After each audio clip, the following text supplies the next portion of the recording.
भाई लोग सरदार जी की गड्डी देखो कितना खतरनाक बना रखा सरदार जी ने। एक नंबर गड्डी 12 चक्का।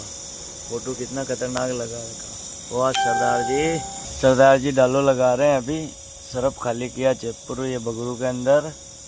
गाड़ी तो हकीकत में भैया 12 चक्का ही है और पंजाब बॉडी है। हकीकत में एक नंबर गड्डी है भैया। क्या बात। सरदार जी अकेला से डाला नहीं लग पा रहा है कि डाला में वजन बहुत आता है। ये चलाने में दचड़ा नहीं लगा पर इसमें रस्सा तरपाल के बहुत मगज मारी है। गड्डी तो गड्डी चलती बहन ना पुदा मारेगा। तो सरदार जी डालो लगा रही है। डालो अकेला आदमी में लागे कौन है। और भाई लोग कौन कौन ही गाड़ी ने जाना है। सरदार जी आगे देखो डाले लगा रहे अब।